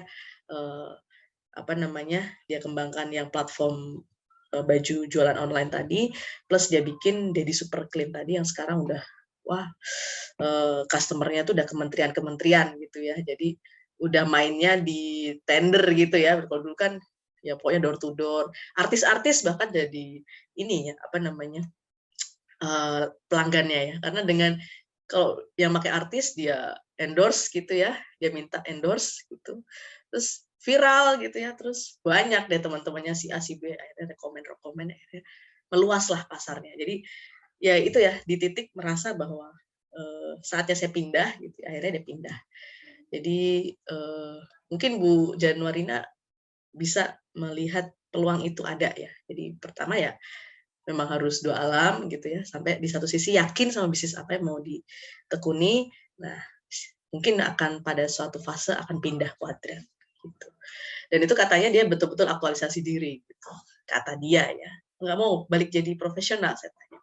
Enggak lah Bu, orang ya udah ada yang mau dilanjutin ke depannya. Jadi benar-benar ya callingnya di situ. Dan memang nggak semuanya ya bisa seperti Eka tadi ya. Memang kalau bisa dua alam dan sehat dua-duanya silahkan, menurut saya itu ideal juga gitu. Jadi katak tapi katak yang bagus ya gitu. Katak yang lincah. Iya betul. Yang kedua nih Bu, untuk menguatkan mental. It's a soft skill mungkin. Ya, kalau jatuh bangun bisnis itu memang menurut saya biasa ya. Tadi kan ada ya karakter entrepreneur tadi, tenacity despite failure gitu ya. Jadi yang disebut pengusaha sukses tuh manakala jatuh bangkit gitu kan ya. Memang ini enak diomongin tapi ya susah banget dijalaninnya. Kayak saya dulu punya usaha yang udah punya 200 siswa, tiba-tiba saya ditinggal partner gitu ya. Waduh, saya kayak dunia runtuh gitu ya. Ya tapi akhirnya saya berpikir bahwa nggak bisa ya bisnis itu drama-drama gitu ya. Terus larut dalam keterpurukan gitu ya. Yang betul adalah what's next gitu ya. Kedepannya harus gimana?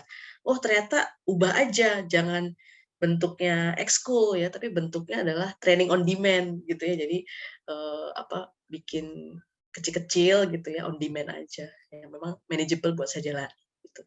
Jadi akhirnya ya tadi ya dari masalah muncul peluang gitu ya, akhirnya bikin model bisnis baru udah beda sama yang kemarin, karena yang kemarin nggak bisa dilakukan di saat ini. Yang penting what's next-nya itu kalau saya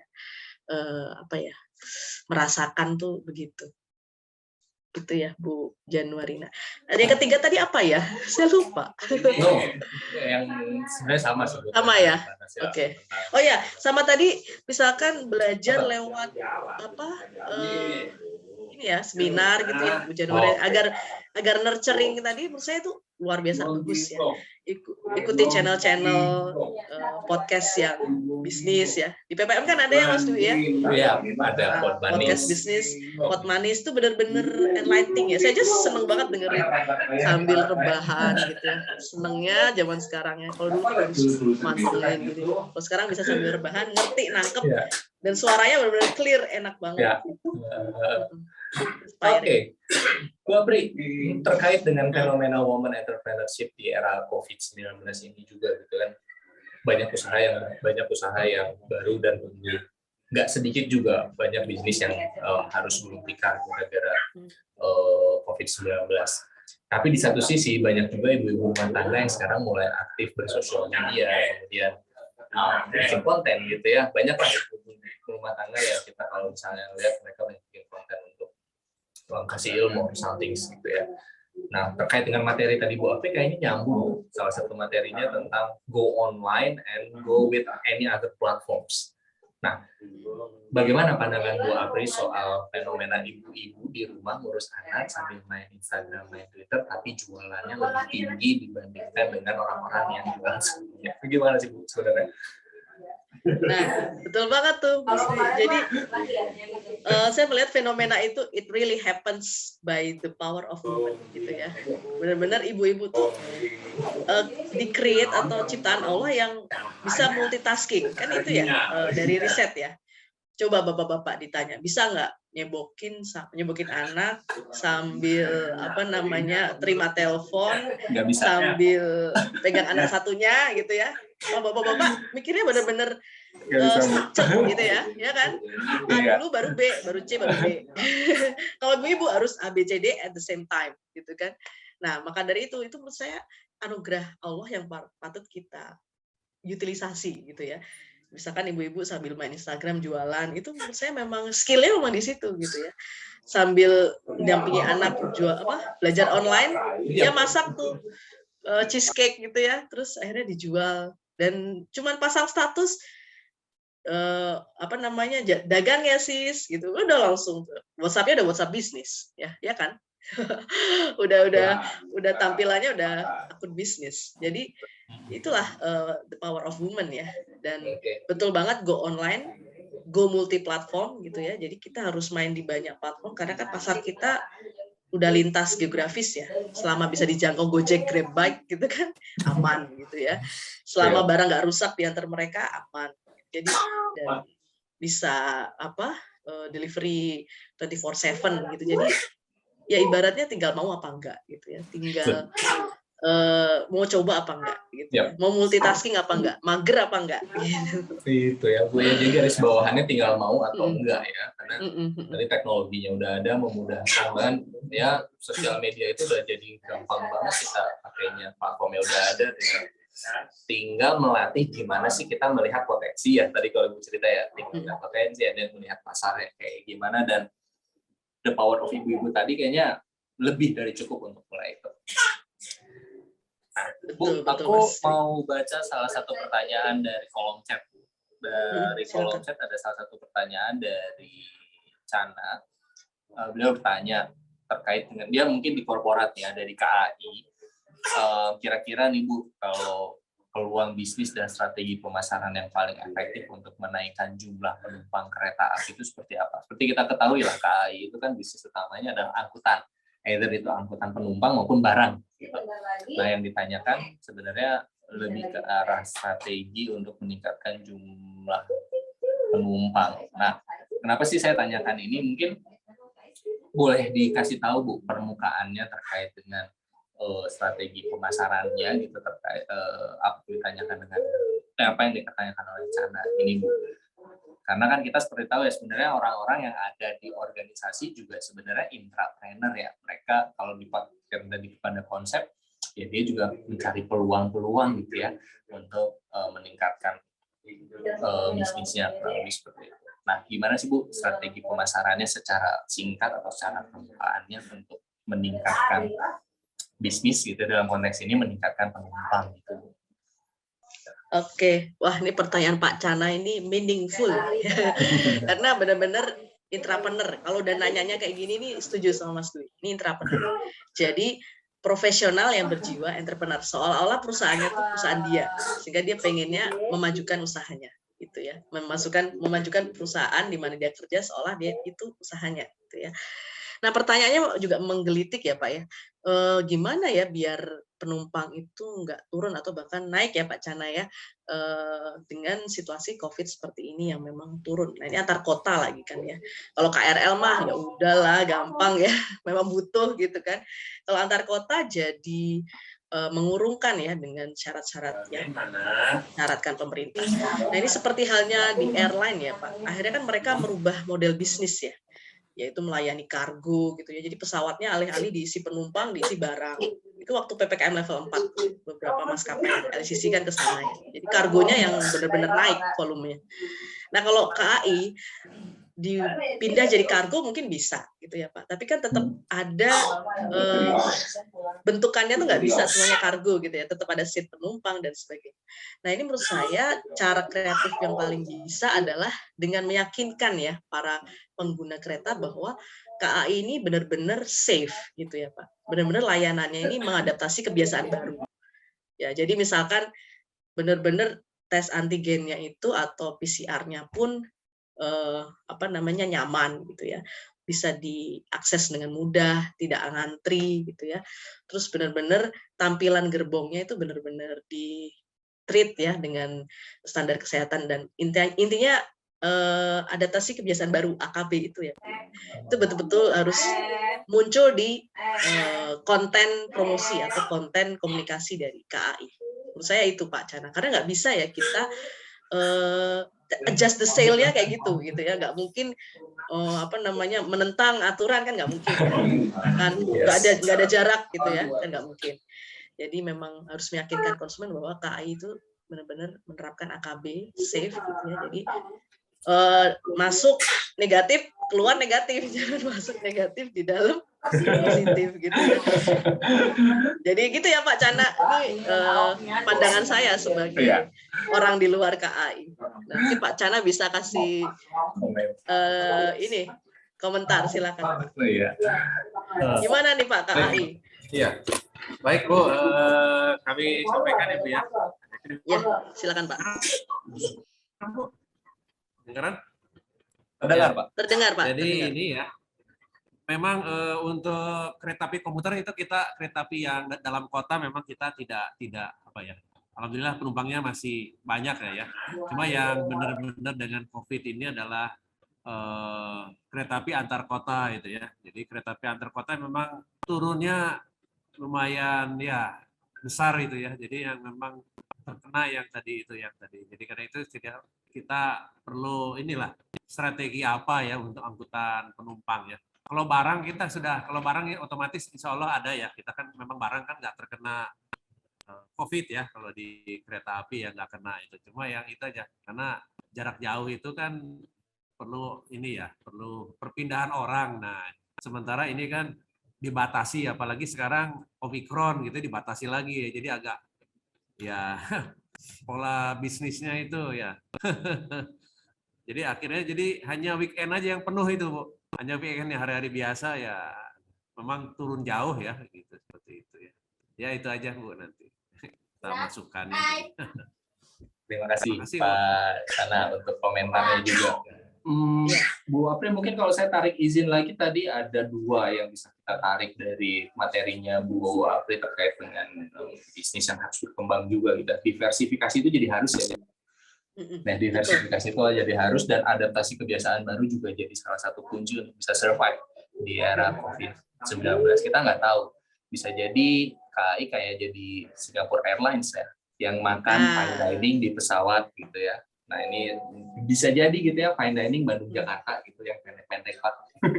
Gitu ya, atau view-nya view gitu. Bandung lagi ya, enak banget. Nah itu mungkin bisa dijajaki gitu ya, Singapore Airlines saja bisa. Nah, betul Pak Cana. Diversifikasi juga. Nah gitu bisa. ya Bu ya. Kayaknya mungkin itu bisa jadi salah satu layanan terbaru juga, dengan memastikan adaptasi kebiasaan baru gitu ya tentunya, dan yakinlah perusahaan KAI bisa banget melakukan itu. Betul. Oke. Sukses terus Pak Cana di KAI. Saya pelanggan setia KAI Pak. Kereta Semarang Jakarta. Saya juga Pak. Gitu. Meskipun suami saya kerja di airline, saya pakainya KAI karena lebih nyaman. Saya sebelum pandemi itu Pak, saya selalu udah pesen tuh. Karena Jakarta Bandung, keluarga di Bandung, saya udah pasti booking Pak sebulan, Sabtu Minggu tuh udah pasti pulang aja. Cuman karena sekarang kerjanya di rumah udah di rumah ya, di Bandung ya Pak. Thank you Bu Apri dan Pak Cana. Bu, saya mungkin mau encourage lagi satu pertanyaan nih Bu, terkait dengan konten hari ini. Di awal tadi Bu Apri cerita bahwa ada mahasiswa kita atau ada beberapa keluarga yang starting bisnis, tapi kita sadar bahwa untuk legacy bisnisnya, untuk menurunkan bisnis itu nggak serta-merta dia bisa jadi owner gitu ya. Dia nggak bisa jadi owner, dia nggak bisa jalan bisnis itu langsung. Tadi Bu Apri cerita Hargon gitu ya. Terus kalau internasional yang saya tahu Honda gitu ya, dia nggak serta-merta menurunin ke keturunannya. Yang lagi rame sekarang nih Bu, nggak lama sekarang lah, 2 bulan yang lalu gitu ya, salah satu influencer tuh bilang, saya pernah rugi 800 juta dan saya nggak mau keluar dari kamar gara-gara 800 juta. Tapi dia adalah anaknya salah satu orang terkaya di Indonesia. Nah, ingin saya tanyakan Bu terkait dengan entrepreneurship ini, is it matter to have privilege? Privilege itu jadi penting nggak sih Bu untuk starting bisnis? Mungkin Ibu Bapak yang lain juga ingin tahu. Siapa di balik bisnisnya itu jadi pengaruh nggak sih untuk kita starting bisnisnya? Mungkin bisa dikaitkan dengan risetnya Bu Apri ya terkait dengan bisnis family research. Gimana tuh? Oke. Wah, ini Pak Dwi kan memang generasi Z ya. Cuma terjebak di milenial. Tapi sebenarnya jiwanya Z. Jadi dia tahu ya. Tadi betul fenomena itu ada ya. Jadi rugi pada orang terkaya loh sampai depres banget gitu. Nah, itu it happens sih. Maksud saya ya itu manusiawi lah. Nggak perlu orang apa sih? Nggak, ya itu manusiawi ya. Orang kaya kan juga manusia. Jadi apa ya? Memang privilege atau modal sosial ya saya sebutnya. Itu memang betul bisa meleverage pribadi kita manakala kita terjun ke bisnis. Jadi what's behind us gitu ya. Siapa family name kita. Nah, itu juga kalau di networking bisnis memang juga berpengaruh ya. Sehingga dalam riset saya pun juga tadi Pak Dwi sampaikan ya, ngaruh nggak sih Bu, misalkan keluarganya udah punya bisnis, anaknya pas jadi pebisnis, entah itu meneruskan usaha orang tua atau bikin yang baru, jadi lebih sukses nggak? Nah, di riset saya nih Pak Dwi, menariknya, enggak. Ya, jadi orang tua yang punya background bisnis gak serta-merta membuat si anak ini merasa ya, ini kan persif ya, merasa menjadi pengusaha yang lebih sukses atau lebih siap. Ya, jadi ini dari survei ya sekali lagi. Jadi memang it's at some point itu betul-betul jadi modal sosial kita saat kita networking. Tapi kalau dibikin generalisasi ternyata nggak menjadi faktor kunci yang membuat orang merasa dirinya lebih sukses sebagai pengusaha. Yaitu jadi tadi ya background keluarga, pemilik usaha atau enggak gitu ya. Jadi seperti itu apa hasilnya kalau dari studi apa tadi nurturing. Jadi artikel saya judulnya nurturing entrepreneurship. Jadi ngajarin entrepreneur. Dan ternyata tadi hasilnya nggak serta-merta menjadi faktor kunci. Tapi memang itu berpengaruh menjadi modal sosial. Gitu. Pengaruh tapi nggak jadi faktor kunci. Faktor kunci. Ya. Gitu. Jadi takeaways-nya yang bisa kita ambil nih Bu dan Bapak, kita bisa mulai bisnis tanpa tadi ya starting juga keluarga dari mana dan lain sebagainya. Bahkan mahasiswa Bu Apri aja tadi tanpa modal ya. Iya, yang pre-order. kayak Benita itu enggak, Intan Atina itu bapak ibunya profesional ya, intinya bukan bisnis, tapi ternyata diajarin bisa gitu, belajar dari pengalaman bisa. Oke, dari pengalaman, kemudian dibimbing juga gitu ya Bu kalau mahasiswa kita ya, dibimbing. Iya, kalau nggak dibimbing ya semau gue ya. Iya dong. Oke, Bu Apri, baik Bu. Masih ada waktu. Oke, mungkin masih ada satu pertanyaan nih bagi Ibu dan Bapak, silakan mungkin boleh menuliskan di dalam kolom chat atau menggunakan fitur raise hand untuk bertanya. Saya boleh Pak Dwi. Silakan. Izin Pak Dwi, Bu Apri. Silakan Ibu. Ya, saya Lulu. Kalau bicara tadi ya orang bekerja kemudian pulang membangun bisnis gitu ya, itu kok kayaknya buat saya kok agak berat gitu ya. Bayangkan ya kalau kita harus jawab-jawaban masih baru mulai membangun itu kan harus jawab chat dengan sabar gitu ya, dengan orang yang bawel banget misalnya gitu ya. Nah seperti itu kan berat ya. Tapi saya melihat peluang itu ada di anak saya Bu ya. Tadi kan Ibu bilang bahwa ada entrepreneurship untuk anak-anak gitu ya. Jadi pada waktu saya membeli tali masker itu dengan manik-manik gitu, dia bilang, "Mama aku bisa bikin gitu ya." Terus dia minta dibelanjain manik-manik aku bikin. Kemudian dijualin juga ke guru-gurunya, ke teman-temannya. Dan saya lihat itu berhasil ya. Cuman saya tuh nggak tahu bagaimana memfasilitasi supaya dia berkembang itu, Bu. Boleh nggak sih Bu dapat tip-tipnya? Sayang banget ini kayaknya anak saya. kalau saya kayaknya, aduh, kalau saya pulang kerja harus jawab chat itu anak saya ketinggalan nanti nggak keurus gitu kan. Nah, ini kan saya urusin anak saya deh. Gimana supaya dia berkembang gitu? Kira-kira gimana Bu? Kasih Bu. Oke. Bu Lulu sebagai investor perannya Bu. Wah, ini calon konsumen saya nih. Oh, boleh Bu, boleh yang bagaimana lah sebaiknya. Iya, jadi Terima kasih Bu Lulu, pertanyaannya ini memang sharingnya luar biasa ya. Saya bisa dapat dinamika ibu bekerja gitu ya. Kalau tambah bisnis, jadi hidup di 3 dunia gitu ya. Nah itu memang perlu prioritas ya. Tadi saya setuju sama Bu Lulu. Ya pertama anak ya, kedua pekerjaan gitu ya, baru nanti bisnis gitu ya. Sehingga tadi Bu Lulu melihat peluang ada di sisi putra ibu. Dan menurut saya itu bagus banget Bu. Itu udah ada karakter atau ada semacam bakat ya, innate behavior dari putranya Bu Lulu tadi ya, putrinya tadi ya, bisa melihat bahwa oh peluang bisnis, oh saya tuh punya sesuatu yang bermanfaat yang dicari orang. Nah, itu kan sense ya, itu kan mahal itu ya Bu.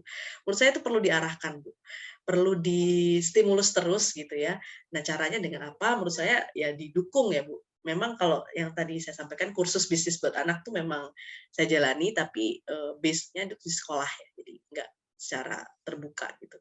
Nah, menurut saya ibu sebagai ibu itu bisa menjadi source of information gitu ya, mengenalkan dia dengan Instagram gitu ya, mengenalkan dia dengan tokoh-tokoh pebisnis. Nah, itu mulai bisa diajarkan ya, misalkan YouTube channel yang menurut ibu bisa menstimulus keinginannya untuk terus menggali kemampuan bisnis tadi ya, itu bisa diajarkan mulai level terendah lah gitu.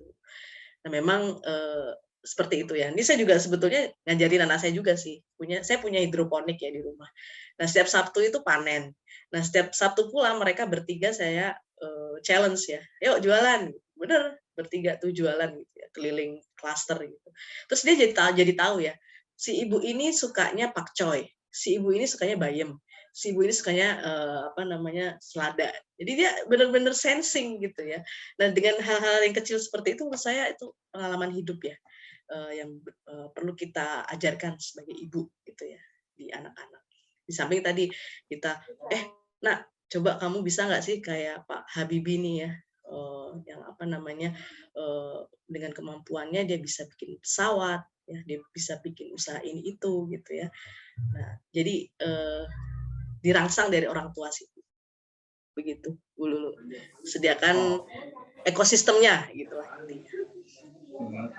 Itu yang saya belum tahu nih Bu. Saya nih, coba sini Amira. Ini anak saya nih yang bikin. Wah, luar biasa. SD ya Bu ya? Ini kelas 4 SD, dia kemarin bikin manik-manik, itu banyak. Seumuran anaknya Bu Apri juga? Ya, seumuran. Ada saya kelas 3. Manik-manik kemarin, pun saya tuh nggak tahu bagaimana membantu dia gitu ya. Itu sih. Menurut saya jangan sampai itu dianggap beda terus aneh gitu ya. Padahal itu justru bagus gitu. Karena dia sudah tahu melihat peluang gitu ya, dan percaya diri. Sebetulnya itu kan karakter pebisnis masa depan ya. Dia udah jual ke guru-gurunya, udah jual ke teman-teman, udah bisa. Cuman saya mau dong. Boleh dong beli Bu Apri, manik-manik aku. Sini. Nanti bikin Instagram ya, Pak Dwi tuh jagonya. Boleh Pak Dwi. Biar banyak follower ya. Iya Bu, bisa starting dari sesuatu yang gratis. Sukses ya Dede. Facebook, jadi pebisnis masa depan insya Allah. Bu Apri dan Ibu Bapak yang lain kayaknya waktu kita sudah cukup nih untuk bertanya dan juga menjawab gitu. Sesi tanya jawab kita sudah finish. Saya yakin Ibu dan Bapak masih banyak sekali pertanyaan atau hal-hal yang ingin didiskusikan dengan Bu Apri maupun dengan tim kami gitu ya di PPM Manajemen. Tapi sayangnya gitu ya, karena waktunya terbatas, jadi di akhir diskusi ini saya ingin merekap sebenarnya gitu ya, dari hasil diskusi Bu Apri dengan Ibu Bapak yang lain.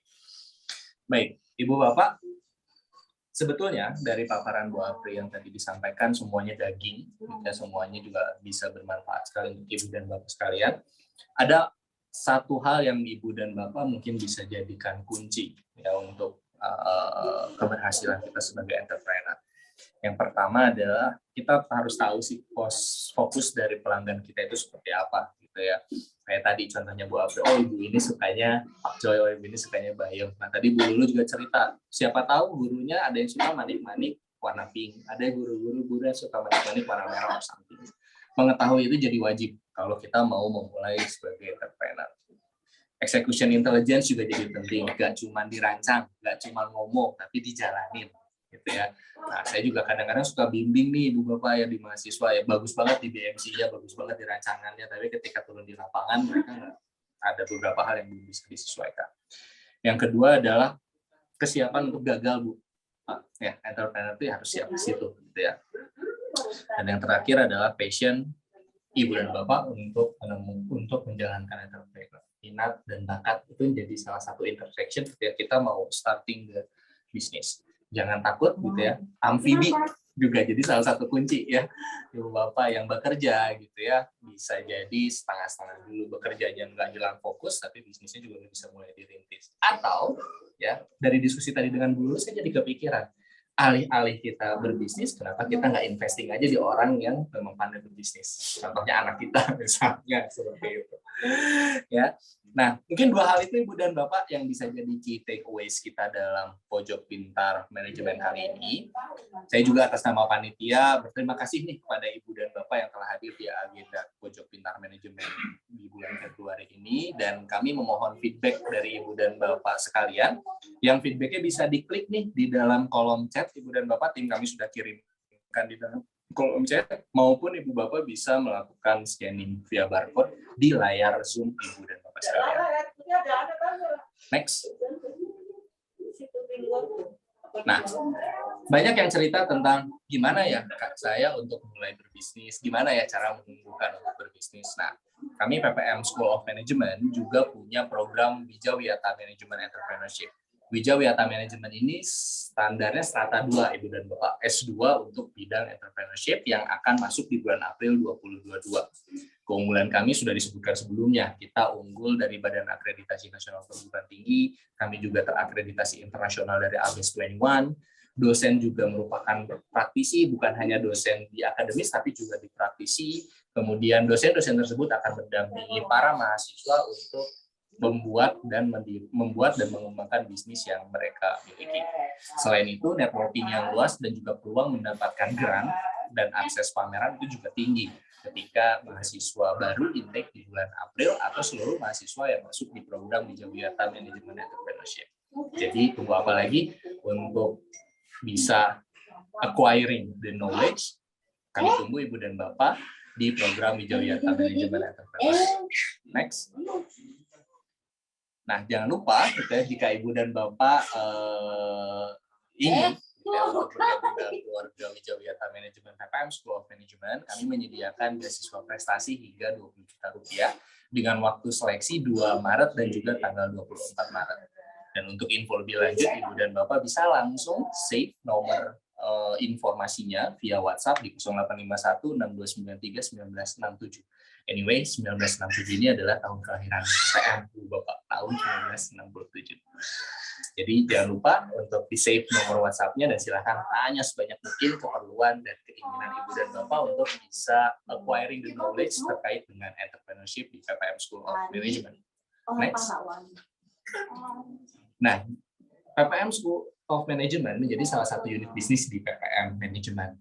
Selain itu, kami juga punya PDMA Internasional dan juga unit publikasi dan seminar yang akan menjalankan bisnis sharing tour ke Yogyakarta. Ya, Ibu dan Bapak bisa melakukan reservasi untuk ikut belajar sekaligus main ke Jogja nih untuk cerita dan untuk cari tahu tentang bagaimana sih inovasi bisnis yang terjadi di bisnis-bisnis di Jogja. Bu Bapak bisa lihat di kolom chat yang telah kami berikan, dan kami tunggu kembali Ibu dan Bapak untuk bergabung baik di Wijawiyata Management Entrepreneurship maupun di Business Sharing Tour. Next. Nah, ini adalah program Ponpinman yang pertama kali menyampaikan the next program Ponpinman. Nah, bagi Ibu dan Bapak yang hari ini hadir, Ibu Bapak bisa screen capture ya the next Ponpinman berikutnya akan bicara tentang hubungan industrial. Hubungan industrial akan diisi oleh Pak Octavian dan juga Bapak Dr. Muriono, yang Ibu Bapak bisa juga daftar melalui link yang kami berikan di dalam kolom chat. Jika Ibu dan Bapak penasaran tentang hubungan industrial, tentang peraturan ketenagakerjaan, bahkan yang sekarang lagi rame nih tentang JHT, Ibu dan Bapak bisa gabung kembali di Pojok Pintar Manajemen kali ini, dan silakan disebarluaskan kepada kolega maupun rekan kerja yang lainnya. And it's free, ini gratis. Next. Nah, Mas Dwi, saya sulit untuk ikut webinar, saya sulit untuk ikut seminar, saya sulit untuk ikut kelas. PPM Community hadir untuk kesulitan Ibu dan Bapak. Ada 5 komunitas yang PPM bentuk, dari mulai governance and compliance sampai dengan leadership and talent development, yang sesuai dengan minat Ibu dan Bapak. Silakan Ibu dan Bapak bergabung di komunitas ini melalui link di kolom chat Zoom yang Ibu dan Bapak bisa juga gabung di dalamnya, sehingga Ibu dan Bapak bisa berdiskusi melalui kanal Telegram. Ya, kami menggunakan Telegram untuk diskusi ini agar jumlah peserta yang masuk di dalam komunitas lebih banyak dan kita bisa saling sharing ilmu, sharing info-info pengetahuan di PPM dan lain sebagainya. Mas Dwi, kebanyakan informasinya. Nah, tenang Ibu dan Bapak. Ibu Bapak bisa kunjungi kami di seluruh sosial media yang kami miliki, dan juga Ibu Bapak bisa klik www.ppm-management.ac.id untuk ikuti terus perkembangan bagaimana keilmuan bisnis dan manajemen, terutama bagaimana layanan-layanan kami tetap up to date dengan bisnis hari ini. Ada Instagram, ada Facebook, ada YouTube, dan juga ada LinkedIn. Ya, you can feel free to choose one of them, atau Ibu dan Bapak bisa follow semuanya. Terima kasih Ibu dan Bapak, ya, tadi semua merupakan penutup ya dari rangkaian Pojok Pintar Manajemen kita edisi kali ini. Jangan lupa untuk kunjungi ppm-management.ac.id maupun follow seluruh akun sosial media yang dimiliki oleh PPM Management untuk lebih tahu tentang bagaimana sih PPM Management berkontribusi dalam ranah bisnis dan manajemen maupun layanan-layanan yang kami miliki untuk bisa membantu Ibu dan Bapak dalam pengembangan diri maupun pengembangan bisnisnya Ibu masing-masing. Saya selaku moderator dari agenda konfirman kali ini mengucapkan terima kasih kepada Ibu dan Bapak semuanya yang telah hadir. Jangan lupa untuk isi formulir evaluasi maupun feedback yang telah kami tuliskan di dalam kolom chat, karena ini merupakan salah satu masukan bagi kami untuk terus memperbaiki layanan bagi Ibu dan Bapak sekalian. Baik, Ibu dan Bapak, saya atas nama PPM Manajemen mengucapkan terima kasih kepada Ibu dan Bapak telah hadir dalam sharing session kali ini. Kami tunggu Ibu dan Bapak di agenda sharing session kami di waktu berikutnya atau di periode berikutnya, maupun agenda kami yang lainnya. Setiap minggu nggak kurang dari 3 agenda yang kami keluarkan, dan ini gratis. Ya. Kami tunggu Ibu dan Bapak untuk hadir di agenda kami yang lainnya, untuk menambah ilmu, untuk menambah pengetahuan, dan untuk menambah relasi secara daring, ya, karena kita belum bisa ketemu langsung. Baik Ibu dan Bapak, selamat sore, terima kasih semuanya. Jangan lupa gitu ya untuk isi link evaluasinya.